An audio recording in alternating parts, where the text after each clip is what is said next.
দুঃসাহসিক কাজের জন্য সামাজিক যোগাযোগ মাধ্যমে বেশ পরিচিত ছিলেন ইয়েমেনের তরুণ আল কাকা বিন আনতার। ইয়েমেনি স্পাইডারম্যান খ্যাত এই যুবক এবার চিরতরে হারিয়ে গেলেন আগ্নেয়গিরির অন্ধকার গহ্বরে।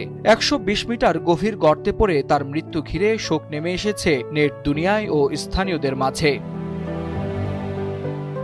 ইয়েমেনের হারাধাত দামত আগ্নেয়গিরি, এখানকার খাড়া ও বিপজ্জনক দেয়াল বেয়ে উঠাইছিল আল কাকা বিন আনতারের নেশা, পেশা এবং জীবনের গল্প।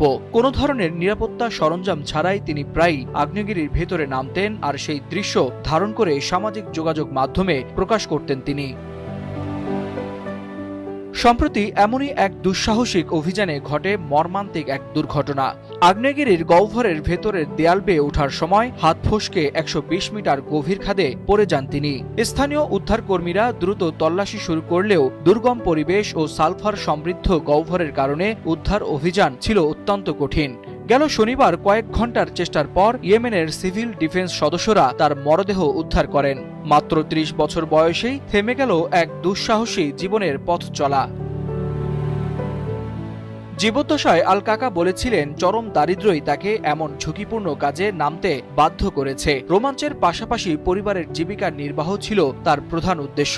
তার দুঃসাহসিক এসব অভিযানের ধারণ করা ভিডিওগুলো কোটি মানুষের নজর কাড়লেও স্থানীয় বাসিন্দারা বারবার সতর্ক করেছিলেন, নিরাপত্তা ছাড়া আগ্নেয়গিরিতে নামা একদিন বড় বিপদ ডেকে আনতে পারে।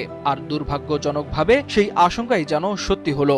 ২ দিনের ব্যবধানে ব্রাজিলে বাঞ্জি জাম্প দুর্ঘটনা এবং ইয়েমেনের আগ্নেয়গিরিতে পড়ে মৃত্যুর ঘটনা আবারও মনে করিয়ে দিল, দর্শকদের করতালির চেয়ে মানুষের জীবন অনেক বেশি মূল্যবান।